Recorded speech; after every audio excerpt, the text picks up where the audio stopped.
ಎಲ್ಲರಿಗೂ ನಮಸ್ತೆ. ನಾನು ಗಿರೀಶ್ ಮಠಣ್ಣವರ್.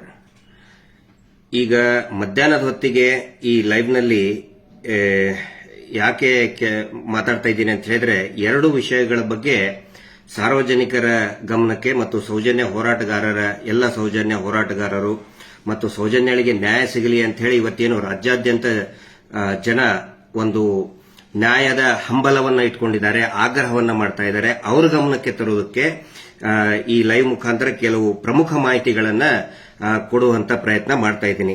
ಏನಂತ ಹೇಳಿದ್ರೆ, ಈಗ ರಾಜ್ಯದಲ್ಲಿ ಇಷ್ಟೊಂದು ದೊಡ್ಡ ಮಟ್ಟದಲ್ಲಿ ಆಕ್ರೋಶ ಭುಗಿಲೇಳ್ತಾ ಇದೆ.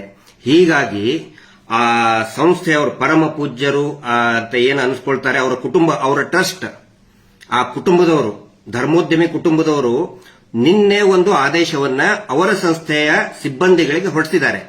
ಯಾವುದು ಅವರ ಸಂಸ್ಥೆ ಅಂತ ಹೇಳಿದ್ರೆ, ಏನಿದು ಗ್ರಾಮಾಭಿವೃದ್ಧಿ ಯೋಜನೆ ಅಂತ ಹೇಳಿ ಮೀಟರ್ ಬಡ್ಡಿ ದಂಧೆ ಮಾಡ್ತಾರೆ ಅವರು.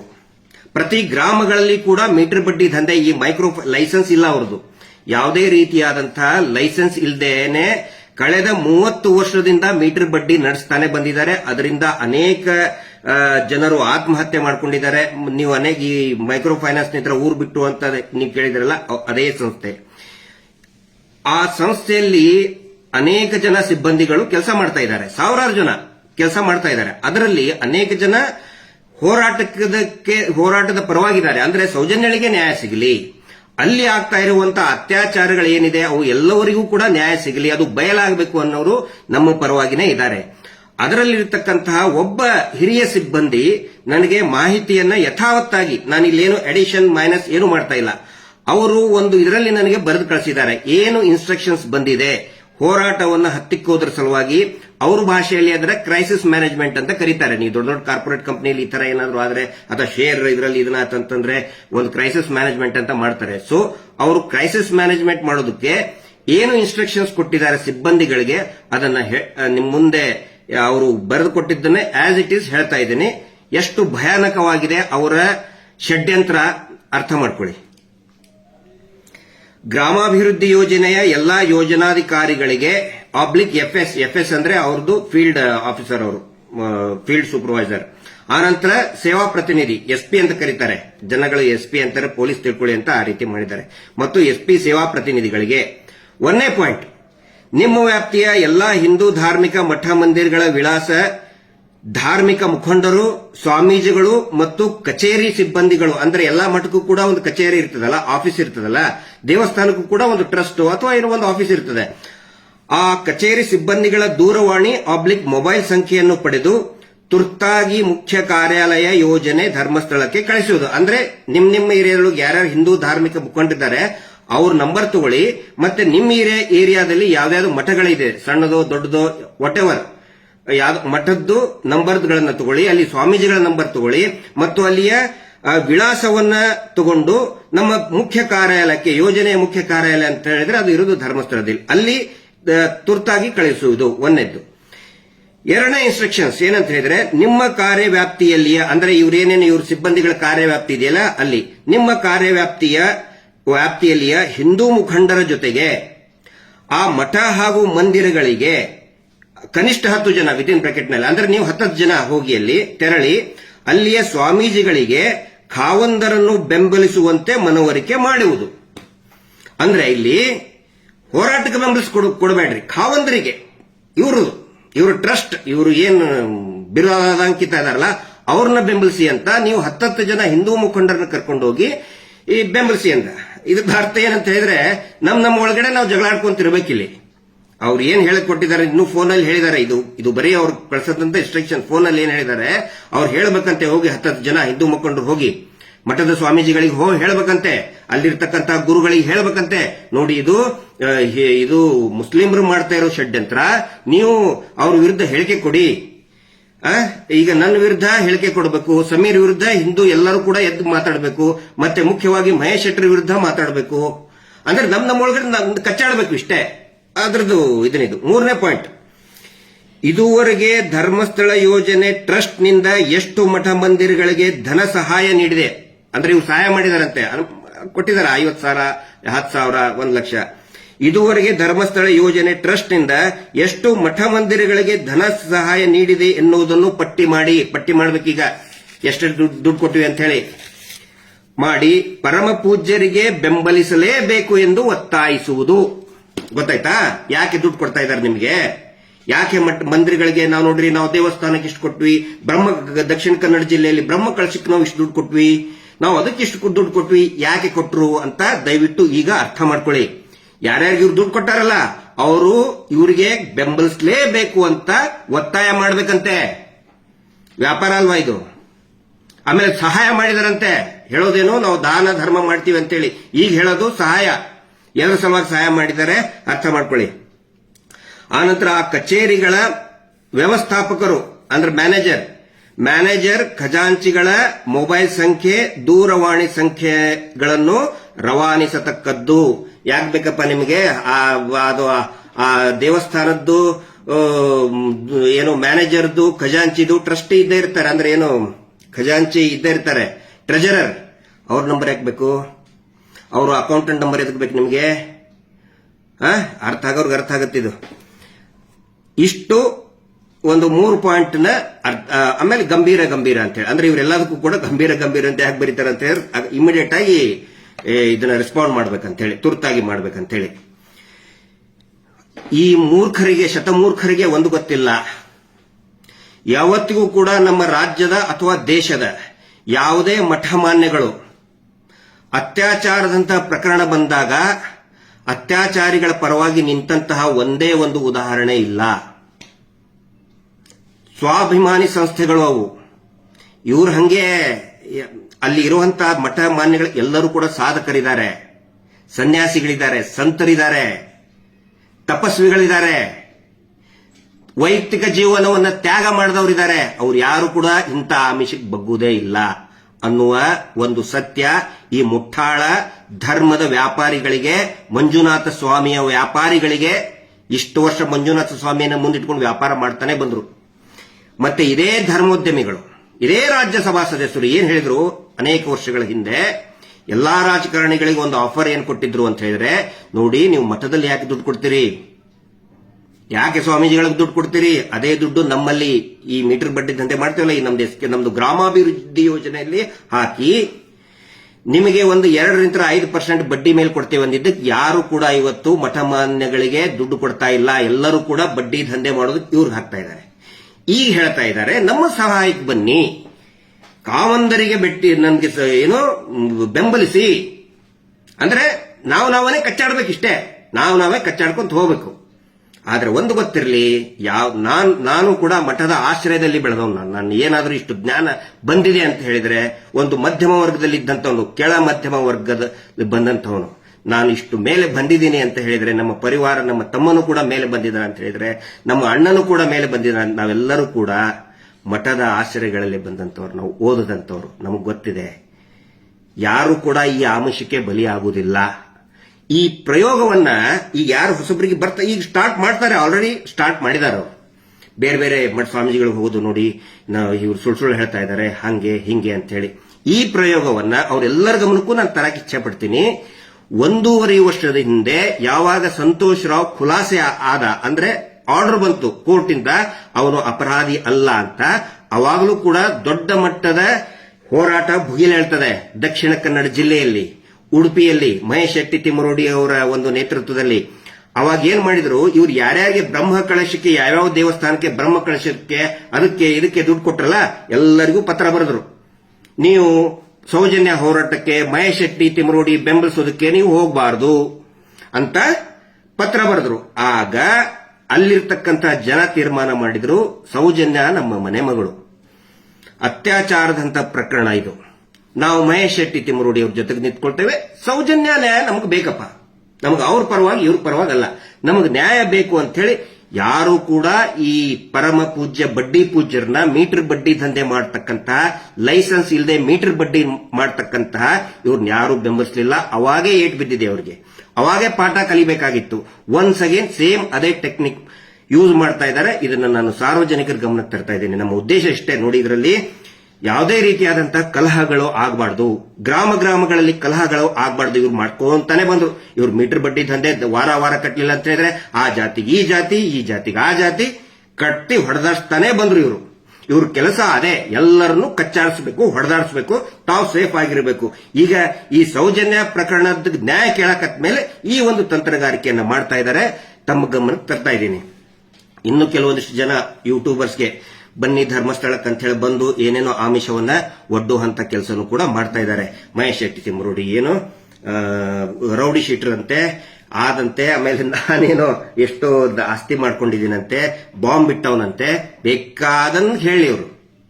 ಬಾಂಬ್ ಎಸ್ಐ ಅಂತಂದ್ರೆ ನನ್ನ ಬ್ರ್ಯಾಂಡ್ ಅದು, ನಾನೇನದಕ್ಕೆ ಮುಜುಗರ ಪಟ್ಕೊಳ್ಳಲ್ಲ. ಮಹೇಶ್ ಶೆಟ್ಟಿ ತಿಮ್ಮರೋಡಿ ಅವರು ಹೇಳ್ತಾರಲ್ಲ, ಇವತ್ತೊಬ್ಬವನು ಲೈಸೆನ್ಸ್ ಇಲ್ಲದ ಚಾನಲ್ ಅವ್ನು ಹೇಳ್ತಾ ಇದ್ದಾನಲ್ಲ, ಅವಾಗ ಹೇಳಿದ್ದನ್ನ ಈಗ ರಿಪೀಟ್ ಮಾಡ್ತಾ ಇದ್ದಾರೆ. ಎಷ್ಟೋ ದುಡ್ಡು ಬಂತು, 1 ಕೋಟಿ ಎಲ್ಲಿಂತ ಆಸ್ತಿ ಮಾರಿದ್ದಾರೆ ಅವರು. ಹೋರಾಟದ ಸಲುವಾಗಿ ಅವರ ಸ್ವಂತ ಆಸ್ತಿಯನ್ನ ಮಾರಿದ್ದಾರೆ.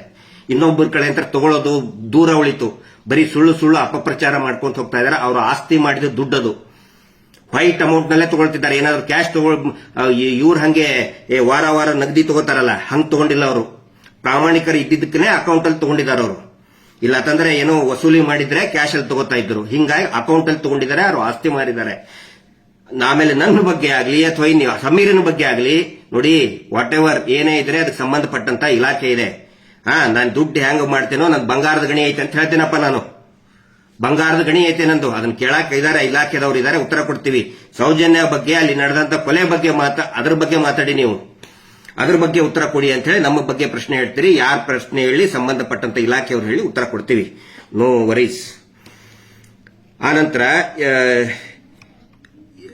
ನಾವು ಏನು ಪ್ರಯತ್ನ ಮಾಡ್ತಾ ಇದೀವಿ, ಅನೇಕ ಜನ ಯೂಟ್ಯೂಬರ್ಗಳು ಮಾಹಿತಿಯನ್ನ ಕೇಳ್ತಾ ಇದ್ದಾರೆ, ಆಸಕ್ತಿ ಇರುವಂತವ್ರು ಸುಮಾರು ಜನ ಕೇಳ್ತಾ ಇದ್ದಾರೆ. ಅದಕ್ಕೆ ನಾವು ನಮ್ಮ ಕಡೆಯಿಂದ ಒಂದು ಏನು ಪ್ರಯತ್ನ ಆಯ್ತು, ಎಲ್ಲಾ ದಾಖಲೆಗಳನ್ನು ಒಟ್ಟಾಗಿ ಒಂದು QR ಕೋಡ್ ಅಂತ, ಸ್ಕ್ಯಾನ್ QR ಕೋಡ್ ಅಂತ ಮಾಡಿದ್ವಿ. ಬರೀ 12 ತಾಸಿನಲ್ಲಿ ನಿನ್ನೆ 2.5 ಲಕ್ಷ ಜನ ಅದನ್ನ ಸ್ಕ್ಯಾನ್ ಮಾಡ್ಕೊಂಡ್ರು, ಡಾಕ್ಯುಮೆಂಟ್ಸ್ ತಗೊಂಡ್ರು. ಇವತ್ತು ಬೆಳಗ್ಗೆವರೆಗೆ 5 ಲಕ್ಷ ಜನ ಅದಕ್ಕೆ ಎಂಟ್ರಿ ಆಗಿದ್ದಾರೆ. ಯೂಶುವಲಿ ಮೋರ್ ದನ್ 10,000 ಅಂದ್ರೆ ಪ್ರಾಪರ್ ಆಗಿ ಅದು ಇದನ್ನ ವರ್ಕ್ ಆಗಲ್ಲ. ಅಂತದ್ರಲ್ಲಿ 5 ಲಕ್ಷ ಜನ ಅದನ್ನ QR ಕೋಡ್ ಸ್ಕ್ಯಾನ್ ಮಾಡಿ ಡಾಕ್ಯುಮೆಂಟ್ಸ್ ತಗೊಂಡಿದ್ದಾರೆ. ನಮ್ಮ ಪ್ರಯತ್ನ ಏನಂತ ಹೇಳಿದ್ರೆ, ನೋಡಿ, ಸುಮಾರು ಜನ ಈಗ ಹೊಸದಾಗಿ, ಈ ಮುಂಚಿನ ಎಲ್ಲ ನಾವು ಹೇಳ್ತಾನೆ ಬಂದ್ವಿ, ಹೊಸಬರಿಗೆ ಅನೇಕ ಡೌಟ್ಗಳು ಇದೆ ಮತ್ತು ಡೌಟ್ಗಳು ಇರಬೇಕು. ಆ ಸಂಶಯಗಳನ್ನ ನಾವು ಸ್ವಾಗತ ಮಾಡ್ತೀವಿ. ಎಷ್ಟೋ ಜನ ನಮಗೆ ಪ್ರಶ್ನೆ ಕೇಳ್ತಾರೆ, ಹೆಲ್ದಿ ಪ್ರಶ್ನೆಗಳನ್ನ ಕೇಳ್ತಾ ಇದ್ದಾರೆ, ವಿ ವೆಲ್ಕಮ್. ಅದರ ಸಲುವಾಗಿ ಏನೇನು ದಾಖಲೆಗಳಿದೆ, ಎಲ್ಲಾ ದಾಖಲೆಗಳನ್ನು ಒಟ್ಟಾಗಿ, ಇನ್ನೂ ಕೂಡ ಅನೇಕ ದಾಖಲೆಗಳನ್ನ ಅದರಲ್ಲಿ ಆಡ್ ಮಾಡಬೇಕು. ಫಾರ್ ಎಕ್ಸಾಂಪಲ್, ಇವು ಸಿಸಿ ಕ್ಯಾಮೆರಾ ಇಲ್ಲ ಅಂತ ಏನೇನು ಹೇಳ್ತಾ ಇದ್ದಾರಲ್ಲ, ನಿನ್ನೆ ಸ್ವತಃ SP ದಕ್ಷಿಣ ಕನ್ನಡ ಜಿಲ್ಲೆ ಆಗಿಂದು, ಈಗಿಂದಲ್ಲ, ಆವಾಗ ಅಭಿಷೇಕ್ ಗೋಯಲ್ ಅಂತ ಹೇಳಿ SP ಒಬ್ಬ IPS ಅಧಿಕಾರಿ ಇದ್ರು. ಅವರು ಸಿಸಿ ಕ್ಯಾಮೆರಾ ಇದೆ ಅಂತ ಹೇಳಿ ಸೌಜನ್ಯ ಘಟನೆ ನಡೆದು ಸಂತೋಷ್ ರಾವ್ನ ಇವರು ಅರೆಸ್ಟ್ ಮಾಡಿದ ಮೇಲೆ, ಅವ್ರ ಜೇನು ಹಿಡಿದು ಕೊಟ್ರಲ್ಲ ಆ ರೇಪಿಸ್ಟ್ಗಳು, ಅದಾದ ಮೇಲೆ ಒಂದು ದೊಡ್ಡ ಪ್ರತಿಭಟನೆ ಇದನ್ನಾಗಿತ್ತು. ಅವಾಗ ಸ್ವತಃ SP ಅಭಿಷೇಕ್ ಗೋಯಲ್ ಸಾಹೇಬ್ರೆ ಹೇಳಿದ್ದನ್ನ, ಅಲ್ಲಿ 2 ಸಿಸಿ ಕ್ಯಾಮೆರಾ ಇತ್ತು, ಅದನ್ನ ನಾವು ವೆರಿಫೈ ಮಾಡ್ತಾ ಇದ್ದಿದ್ದನ್ನ ತೋರಿಸಿದೀವಿ. ಇದುವರೆಗೂ ಕೂಡ ಅದು ಯಾರಿಗೂ, ಅಂದ್ರೆ ಬೇರೆ ಬೇರೆ ಸಭೆಯಲ್ಲಿ ನಾವು ಹೇಳಿದ್ದೇವೆ, ಹಿಂದೆ 1 ವರ್ಷದ ಹಿಂದೆ ಅನೇಕ ಸಭೆಗಳಲ್ಲಿ ಹೇಳಿದೀವಿ. ಬಟ್ ಹೊಸ ಏನು ವ್ಯೂವರ್ಸ್ ಇದ್ದಾರೆ ಅವರಿಗೆ ಗೊತ್ತಾಗ್ಲಿ ಅಂತ ಹೇಳಿ ನಾವು ಅದನ್ನ ತೋರಿಸಿದೀವಿ. ಸೊ ಡೌಟ್ ಕೇಳಿ, ನಾವು ಅದನ್ನ ಸಂಶಯ ಪಡಬೇಕು. ಯಾಕಂದ್ರೆ ಇಟ್ ಇಸ್ ಕ್ರಿಮಿನಲ್ ಅಫೆನ್ಸ್ ಬಗ್ಗೆ ಇರುವಂತದ್ದು. ಡೌಟ್ಗಳು ಸಹಜವಾಗಿರ್ತವೆ. ಎಲ್ಲರಿಗೂ ಕೂಡ ಆ ಡೌಟ್ ಕ್ಲಿಯರ್ ಮಾಡ್ಕೊಳ್ಳಿ ಅಂತ ಹೇಳಿ ಎಲ್ಲಾ ಡಾಕ್ಯುಮೆಂಟ್ಸ್ ಒಟ್ಟಾಗಿ ಒಂದು QR ಕೋಡ್ ಅಲ್ಲಿ ಹಾಕುವಂತ ಪ್ರಯತ್ನ ನಾವು ಮಾಡ್ತಾ ಇದ್ರೆ, ಇವ್ರು ಏನ್ ಮಾಡ್ತಾ ಇದ್ದಾರೆ, ಆ QR ಕೋಡ್ ಅನ್ನ ಹ್ಯಾಕ್ ಮಾಡಿ ಅದರಲ್ಲಿ ಸೌಜನ್ಯಾಳ ಫೋಟೋವನ್ನ ಡಿಲೀಟ್ ಮಾಡ್ಸಕ್ ನೋಡ್ತಾ ಇದ್ದಾರೆ. ಯಾಕೆ ಹಿಂಗ್ ಮಾಡ್ತಾ ಇದ್ದಾರೆ ಅಂತ ಹೇಳಿದ್ರೆ, ಅದಕ್ಕೊಂದು ಪ್ರಮುಖ ಕಾರಣ ಇದೆ. ಆಸ್ ಪರ್ ಇದರ ಏನೋ IPC ಮತ್ತೆ ಈಗ ಇದರಲ್ಲಿನೂ ಕೂಡ ಇದೆ, ಏನೋ BNS ನಲ್ಲಿನೂ ಕೂಡ ಇದೆ. ಅತ್ಯಾಚಾರದ ವಿಕ್ಟಿಮ್ ಏನಿರ್ತಾರೆ, ರೇಪ್ ವಿಕ್ಟಿಮ್ ಏನಿರ್ತಾರೆ, ಅವರ ಫೋಟೋವನ್ನ, ಆ ನಂತರ ಎಸ್ಪೆಷಲಿ ವಿದಿನ್ 18 ಇಯರ್ಸ್ ಏನಿರ್ತಾರೆ, ಆ ಫೋಟೋವನ್ನ ಸಾರ್ವಜನಿಕವಾಗಿ ಪ್ರದರ್ಶನ ಮಾಡಬಾರದು ಅಂತ ಒಂದು ರೂಲ್ಸ್ ಇದೆ. ಬಹುಶಃ ಎಲ್ಲರಿಗೂ ಕೂಡ ಗೊತ್ತಿರಬಹುದು. ಅತ್ಯಾಚಾರಿಗಳು ಏನ್ ಮಾಡ್ತಾ ಇದ್ದಾರೆ, ಆ ಕಾನೂನನ್ನು ಯೂಸ್ ಮಾಡ್ತಾ ಇದ್ದಾರೆ ಅವ್ರು ಬಚಾವಾಗೋದಕ್ಕೆ. ಇದಕ್ಕೆ ಆಸ್ ಅ ರೆಮಿಡಿ 1 ವರ್ಷದ ಹಿಂದೆನೆ ಸೌಜನ್ಯಾಳ ತಾಯಿ ಕುಸುಮಾವತಿಯವರು ಮತ್ತು ಅವರ ತಂದೆ, ಆಗ ಜೀವಂತ ಇದ್ದಂತ ಅವರ ತಂದೆ ಚಂದಪ್ಪ ಗೌಡ್ರು ಇಬ್ರು ಸೇರಿ ಒಂದು ಅಫಿಡವಿಟ್ ಅನ್ನ ಕೊಟ್ಟಿದ್ದಾರೆ. ಏನು ಅಂತ ಹೇಳಿದ್ರೆ, ನೋಡಿ, ನನ್ನ ಮಗಳ ನ್ಯಾಯಕ್ಕೋಸ್ಕರ ನನ್ನ ಮಗಳ ಭಾವಚಿತ್ರ ಯಾರು ಬೇಕಾದರೂ ಉಪಯೋಗ, ಹೆಸರು, ಫೋಟೋಗಳನ್ನ ಮತ್ತು ವಿಡಿಯೋಗಳನ್ನ, ಆ ಟೈಮ್ನಲ್ಲಿ ವಿಡಿಯೋ ಮಾಡ್ಕೊಂಡು ಡೆಡ್ ಬಾಡಿ ಅದನ್ನ ಯಾರು ಬೇಕಾದರೂ ಕೂಡ ಉಪಯೋಗ ಮಾಡ್ಕೋಬಹುದು ಅಂತ ಅಫಿಡಾವಿಟ್ ಕೊಟ್ಟಿದ್ದಾರೆ. ಇದು ಎಲ್ಲರ ಗಮನಕ್ಕಿರಲಿ. ಇವ್ರೇನ್ ಮಾಡ್ತಾ ಇದ್ದಾರೆ, ಮಿಸ್ಟರ್ ಪರಮ ಬಡ್ಡಿ ಪೂಜ್ಯರ ನಿಜವಾದ ಅತ್ಯಾಚಾರಿ ಕುಟುಂಬದವ್ರು ಏನ್ ಮಾಡ್ತಾ ಇದ್ದಾರೆ, ಆ ಕಾನೂನನ್ನ ಅವರು ಉಪಯೋಗಿಸ್ಕೊಂಡು ಅವರು ಹೆದರ್ಕೊಂಡು ಬಚಾವಾಗೋದಕ್ಕೆ ಆದೇಶವನ್ನ ಎಲ್ಲಾ ತಾಲೂಕಾಧಿಕಾರಿಗಳಿಗೆ, ಕಾರ್ಪೊರೇಷನ್ಗೆ ನೋಡಿ ಪೋಸ್ಟರ್ ಹಾಕ್ತಾ ಇದ್ದಾರೆ. ಇವರು ಇದು ಕಾನೂನಿದೆ, ಅತ್ಯಾಚಾರದ ವಿಕ್ಟಿಮ್ ಅದರ ಫೋಟೋ ಹಾಕಬಾರ್ದು ಅಂತೇಳಿ ಅವರು ಅದನ್ನು ದುರ್ಬಳಕೆ ಮಾಡ್ತಾ ಇದ್ದಾರೆ. ಬಟ್ ಅದಕ್ಕೆ ಪ್ರತಿಯಾಗಿ ಕುಸುಮಾವತಿ ಅವರು ಆ ಅಫಿಡೇವಿಟ್ ಕೊಟ್ಟಿದ್ದಾರೆ. ಎದರ್ ಬೇಸ್ ಮೇಲೆ ಅಂತ ಹೇಳಿದ್ರೆ, ನಿರ್ಭಯ ಹೋರಾಟ ನಡಿಬೇಕಾದ್ರೆ ಏನಾಯ್ತು, ಅವಾಗಲೂ ಕೂಡ ಈ ಪ್ರಶ್ನೆ ಬಂತು. ಅವಾಗ ನಿರ್ಭಯಾಳ ತಾಯಿ ಬಹಳ ಒಂದು ಇದನ್ನ ಸ್ಟೇಟ್ಮೆಂಟ್ ಕೊಟ್ಟರು, ಬೋಲ್ಡ್ ಆಗಿ ಒಂದು ಸ್ಟೇಟ್ಮೆಂಟ್ ಕೊಟ್ಟರು. ನೋಡಿ, ಅವಳು ನನ್ನ ಮಗಳ ಕ್ಯಾರೆಕ್ಟರ್ ಹೆಂಗ್ ಅಂತ ನನಗೆ ಗೊತ್ತಿದೆ. ಯಾಕಂದ್ರೆ ಅವಾಗಲೂ ಕೂಡ ಆ ನಿರ್ಭಯ ಕ್ಯಾರೆಕ್ಟರ್ನ ಹಾಳು ಮಾಡೋಕೆ ಬಹಳಷ್ಟು ಪ್ರಯತ್ನ ಮಾಡಿದ್ರು. ಈ ಅತ್ಯಾಚಾರಿಗಳ ಪರವಾಗಿದ್ದಂತ ಅಡ್ವೊಕೇಟ್ ಎಲ್ಲರೂ ಬಹಳ ಕೆಟ್ಟದಾಗಿ ಮಾತಾಡಿದ್ರು. ಆವಾಗ ನಿರ್ಭಯಾಳ ತಾಯಿ ಆಶಾದೇವಿ ಸಿಂಗ್ ಕೋರ್ಟ್ಗೆ ಬಂದು ಒಂದು ಬೋಲ್ಡ್ ಸ್ಟೇಟ್ಮೆಂಟ್ ಕೊಟ್ಟರು. ಮೀಡಿಯಾ ಮುಂದನ್ನು ಕೂಡ ಕೊಟ್ಟರು. ನೋಡಿ, ನನ್ನ ಮಗಳ ಹೆಸರು ಜ್ಯೋತಿ ಸಿಂಗ್, ನನಗೆ ಯಾವುದೇ ಅಳುಕು ಇಲ್ಲ, ಅವಳು ಧೈರ್ಯವಾಗಿ ಪರಿಸ್ಥಿತಿಯನ್ನ ಎದುರಿಸಿದಾಳೆ, ಅತ್ಯಾಚಾರಿಗಳನ್ನ ಎದುರಿಸಿದಾಳೆ. ಸಾವಿನ ಹಾಸಿಗೆಯಲ್ಲಿ ಇದ್ದಾಗಲೂ ಕೂಡ ಅಮ್ಮ, ಆ ಅತ್ಯಾಚಾರಿಗಳಿಗೆ ಸುಮ್ಮನೆ ಬಿಡಬೇಡಿ, ಅವರಿಗೆ ಶಿಕ್ಷೆ ಆಗಲೇಬೇಕು ಅಂತ ಹೇಳಿದಾಳೆ. ನನ್ನ ಮಗಳ ಹೆಸರು ಜ್ಯೋತಿ ಸಿಂಗ್ ಅಂತ ಧೈರ್ಯವಾಗಿ ಹೇಳಿದ್ದಾರೆ ಆಶಾದೇವಿ ಅವರು. ಅದರ ಬೇಸಿಸ್ ಮೇಲೆನೆ ಸೌಜನ್ಯ ತಾಯಿನೂ ಕೂಡ ಅಫಿಡೇವಿಟ್ ಕೊಟ್ಟಿದ್ದಾರೆ. ಇದು ಎಲ್ರಿಗೂ ಕೂಡ ಗಮನಕ್ಕಿರಲಿ. ಪೊಲೀಸರೀಗ ಹೈಕೋರ್ಟ್ ಆಗೈತೆ, ಹೆಸರೆತ್ತು ಸೌಜನ್ಯ ಹೋರಾಟನೇ ಮಾಡಬಾರ್ದು ಅಂತೇಳಿ ಸುಳ್ಳು ಇವರ ಒಂದಿಷ್ಟು ಲಾಯರ್ಗಳ ಪೊಲೀಸರಿಗೆ ಕಳಿಸ್ಕೊಡ್ತಾ ಇದ್ದಾರೆ. ಆ ಆದೇಶದಲ್ಲಿ ಸೌಜನ್ಯ ಹೋರಾಟ ಮಾಡಬಾರ್ದಂತ ಎಲ್ಲೂ ಇಲ್ಲ. ಅದರಲ್ಲಿ ಇರೋದು ಈ ಕುಟುಂಬಕ್ಕೆ ಇವ್ರು ಹೇಳಿರೋದು. ಅದಕ್ಕೂ ನಾವು ಚಾಲೆಂಜ್ ಮಾಡ್ತೇವೆ. ವೆರಿ ಶಾರ್ಟ್ಲಿ ನಮ್ಗೆ ರಿಸಲ್ಟ್ ಬರ್ತದೆ. ಲೀಗಲ್ ಬ್ಯಾಟಲ್ ಬಗ್ಗೆ ನಾನು ಬಹಿರಂಗವಾಗಿ ಮಾತಾಡಲ್ಲ. ಆ ಆದೇಶದಲ್ಲಿ ಸೌಜನ್ಯ ಹೋರಾಟ ಮಾಡಬೇಕಾದ್ರೆ ಯಾರು ಕೂಡ ಈ ಭಯಂಕರ ಅಗದಿ ಏನು ವಿಶ್ವವಿಖ್ಯಾತ ಕುಟುಂಬದ ಹೆಸರು ತಗೋಬೇಡಿ, ಅವರಿಗೆ ಬೈಬೇಡಿ ಅಂತ ಹೇಳಿದೆ. ಇಷ್ಟೇ ಇರೋದು. ಹಿಂಗಾಗಿ ಯಾರು ಬೇಕಾದರೂ ನ್ಯಾಯಕ್ಕೆ ಆಗ್ರಹಿಸಿ ಧರ್ಮಸ್ಥಳದಲ್ಲಿ ಒಂದ ಪುಣ್ಯಕ್ಷೇತ್ರ, ಶ್ರೀ ಕ್ಷೇತ್ರ, ಪವಿತ್ರ ಕ್ಷೇತ್ರದ ಅಂಗಳದಲ್ಲಿ ನಡೆದಂತಹ, ಅಲ್ಲಿರುವಂತಹ ಆ ಮಾನವರಿಂದ ನಡೆದಂತಹ ಕುಕೃತ್ಯಕ್ಕೆ ನ್ಯಾಯ ಸಿಗಬೇಕು, ತನಿಖೆ ಆಗಬೇಕು ಅಂತ ಹೇಳಿ ಯಾರು ಬೇಕಾದರೂ ಪ್ರತಿಭಟನೆ ಮಾಡಬಹುದು, ಆಗ್ರಹ ಮಾಡಬಹುದು. ಹೀಗಾಗಿ ನಾನು ವಿನಂತಿ ಮಾಡ್ಕೊಳ್ತೇನೆ ಎಲ್ರಿಗೂ ಕೂಡ. ಇವತ್ತು ಅನೇಕ ಜನ ಯುವಕರು ಸಜೆಷನ್ ಕೊಡ್ತಾ ಇದ್ದಾರೆ. ತುಂಬಾ ಬ್ಯೂಟಿಫುಲ್, ವೆರಿ ಕ್ರಿಯೇಟಿವ್ ಸಜೆಷನ್ ಕೊಡ್ತಾ ಇದ್ದಾರೆ ಯುವಕರು. ಇನ್ಸ್ಟಾಗ್ರಾಮ್ ನಲ್ಲಿ ನಾವು ನೋಡ್ತಾ ಇದ್ದೇವೆ, ಗಮನಿಸ್ತಾ ಇದ್ದೇವೆ. ಖಂಡಿತ ಒಂದು ಕ್ರಿಯೇಟಿವ್ ಆಗಿ ನೋಡಿ, ಸಾಯಂಕಾಲ ಒಂದು ಕ್ಯಾಂಡಲ್ ಲೈಟ್ ಮಾರ್ಚ್ ಮಾಡಿ. ಯಾರು ಕೂಡ ನಮಗಿಲ್ಲ ಅನ್ನಲ್ಲ, ಮೌನವಾಗಿ ಮಾರ್ಚ್ ಮಾಡಿ. ಜಸ್ಟಿಸ್ ಫಾರ್ ಸೌಜನ್ಯ, ಅಥವಾ ಅಲ್ಲಿ ಧರ್ಮಸ್ಥಳದಲ್ಲಿ ನ್ಯಾಯ ಸಿಗಲಿ, ಅಲ್ಲಿ ಅತ್ಯಾಚಾರಗಳು ಏನು ನಡೆದಿದ್ದೇವೆ ಅದರದ್ದು ಒಂದು ತನಿಖೆ ಆಗಲಿ ಅಂಥೇಳಿ ನೀವೇ ಒಂದು ಮಾರ್ಚ್ ಮಾಡಿ, ಒಂದು ಕ್ಯಾಂಡಲ್ ಲೈಟ್ ಮಾರ್ಚ್ ಅನ್ನ ಇಮಿಡಿಯೇಟ್ ಆಗಿ ಸ್ಟಾರ್ಟ್ ಮಾಡಿ. ಇವತ್ತು ಸಾವಿರಾರು ಜನ ನಮಗೇನು ಫೋನ್ ಮಾಡ್ತಾ ಇದ್ದಾರೆ, ಬೆಂಗಳೂರಿನಲ್ಲಿ ಒಂದು ಪ್ರತಿಭಟನೆ ಆಗಲೇಬೇಕು ಅಂತ ಹೇಳಿ. ಅದ್ರ ತಕ್ಕಂಗೆ ಜನನೇ ತೀರ್ಮಾನ ತಗೊಳ್ತಾರೆ. ಜನ ತೀರ್ಮಾನ ತಗೋಬೇಕಾಗತ್ತೆ. ಜನ ಯಾವ ರೀತಿ ಹೇಳ್ತಾರೆ ಆ ರೀತಿ ವ್ಯವಸ್ಥೆಗಳು ಆಗ್ತವೆ. ನಾನು ಕೊನೆಯದಾಗಿ ಇನ್ನೂ ಒಂದು ಹೇಳೋದು, ಈಗ ಯೂಟ್ಯೂಬರ್ಗಳಿಗೆ ನಾನು ವಿನಂತಿ ಮಾಡ್ಕೊಳ್ತಾ ಇದ್ದೇನೆ. ಇಷ್ಟೊಂದು ದೊಡ್ಡ ಮಟ್ಟದಲ್ಲಿ ಆಗಿದೆ, ಸಮೀರ್ಗೆ ದೊಡ್ಡ ಮಟ್ಟದ ಒಂದು ಬೆಂಬಲ ಸಿಕ್ಕಿದೆ ಅಂತ ಹೇಳಿದ್ರೆ that is because of YouTubers. ಆದ್ರೆ ಈಗೇನಾಗುತ್ತೆ, ನನಗೆ ಎಲ್ಲರಿಗೂ ಕೂಡ ನನಗೆ ಅಂದ್ರೆ ಇಂಡಿವಿಜುವಲ್ ಆಗಿ ಅವರವ್ರ ಮನೆ ಹತ್ರ ಹೋಗಿ ಅಥವಾ ಸ್ಟುಡಿಯೋಕ್ಕೆ ಹೋಗಿ ಭೇಟಿ ಆಗೋದಕ್ಕೆ ಆಗ್ತಾ ಇಲ್ಲ. ಸಾಧ್ಯ ಆದಷ್ಟು ನಾನು ಅವ್ರಿಗೆ ಅಟೆಂಡ್ ಮಾಡ್ತಾ ಇದ್ದೀನಿ, ರೀಚ್ ಆಗ್ತಾ ಇದ್ದೀನಿ. ಆನಂತರ ಸಮೀರ್ ಅವ್ರಿಗೂ ಕೂಡ ಅವ್ರದೇ ಆದಂತಹ ಒಂದು friends, YouTube basically is a YouTuber, ಅವ್ರದೇ ಆದಂತಹ ಫ್ರೆಂಡ್ ಸರ್ಕಲ್ ಇರ್ತದೆ. ಅವ್ರ ಜೊತೆಗೆ ಭೇಟಿ ಆಗ್ತಾರೆ, ಭೇಟಿಯಾದಾಗ ಫೋಟೋ ತಕ್ಕೋತಾರೆ. ಅದನ್ನು ಹೋದ್ಮೇಲೆ ಬೇರೆಯವರು ಈಗ professional jealousies or whatever competition ಇರ್ತದೆ. ಹಿಂಗಾಗಿ ನಿಮ್ಮ ಪ್ರೊಫೆಷನಲ್ ಇದನ್ಗೋಸ್ಕರ ಈ ಹೋರಾಟಕ್ಕೆ ಯಾವುದೇ ರೀತಿಯಾದಂತಹ ಧಕ್ಕೆ ಬರಲಾರ್ದಂಗೆ ನೋಡಿ. ಆನಂತರ ಇದು ನನ್ನ ವ್ಯಕ್ತಿಯ ಒಬ್ಬನ ಸುತ್ತಲೂ ಸುತ್ತುದು ಬೇಡ. ಇಲ್ಲಿ Girish Mattannavar is not important. Mahesh Shetty Thimarodi ಅವರು ಒಳ್ಳೆ ಫೌಂಡೇಶನ್ ಹಾಕಿದ್ದಾರೆ, ಮತ್ತೆ ಸಮೀರ್ನಂತಹ ಅನೇಕ ಯೂಟ್ಯೂಬರ್ಗಳು ಮಾತಾಡ್ತಾ ಇದ್ದಾರೆ. ಅವರ್ ಜಾಬ್ ಇಸ್ ಟು ಏನೇನು ಅಲ್ಲಿ ಟೆಕ್ನಿಕಲ್ ಲೂಪ್ ಹೋಲ್ಸ್ ಆಗಿದೆ, ಇನ್ವೆಸ್ಟಿಗೇಷನ್ ಲೂಪ್ ಹೋಲ್ಸ್ ಆಗಿದೆ, ಅದನ್ನಿಷ್ಟೇ. ಹೀಗಾಗಿ ಇದು ನಮ್ಮ ಸುತ್ತಲೂ ಸುತ್ತಬಾರದು, ನ್ಯಾಯಕ್ಕೋಸ್ಕರ ಮಾಡಬೇಕು, ನಮ್ಮ ಹೆಸರೇ ಬರಬೇಕು ಅಂತ ಎಲ್ಲೂ ಇಲ್ಲ. ಖಂಡಿತ ನಮ್ಮ ಆ ಆಸೆ ನಮಗಿಲ್ಲ. ಯಾಕಂದ್ರೆ ಒಬ್ರು ನಮ್ಮ ಸ್ನೇಹಿತರು ಬಂದು ಹೋಮ್ ಟೂರ್ ಮಾಡಿದ್ರು, ಕೆಲವೊಬ್ರು ಆಕ್ಷೇಪ ವ್ಯಕ್ತಪಡಿಸಿದ್ದಾರೆ. ನಾನು ಯಾರಿಗೂ ಕೂಡ ಹೋಮ್ ಟೂರ್ ಮಾಡಿ ಅಂತ ಹೇಳಿಲ್ಲ, ಬಟ್ ಸಡನ್ ಆಗಿ ಕ್ಯಾಮ್ರಾ ತಗೊಂಡು ಬಂದಾಗ ಅವರು ರಿವೀಲ್ ಮಾಡ್ತಾರೆ, ಇಲ್ಲ ನಿಮ್ಮ ಬಗ್ಗೆ ಆಸಕ್ತಿ ಇರ್ತದೆ ಅಂತ ಹೇಳಿ. ಬಟ್ ಪರ್ಸನಲಿ ನನಗೆ ನನ್ನ ವೈಯಕ್ತಿಕ ಜೀವನದ ಏನೋ ಮಾಡಿಬಿಟ್ಟೆ ಅಂತ ಹೇಳೋದಕ್ಕೆ ಖಂಡಿತ ಆಸಕ್ತಿ ಇಲ್ಲ. ಸೀರಿಯಸ್ ಇಶ್ಯೂ ಸೌಜನ್ಯ ಪ್ರಕರಣ, ಅಲ್ಲಿ ನಡೆದಂತ ಹತ್ಯೆ, ಇದು ಸೀರಿಯಸ್ ವಿಷಯ.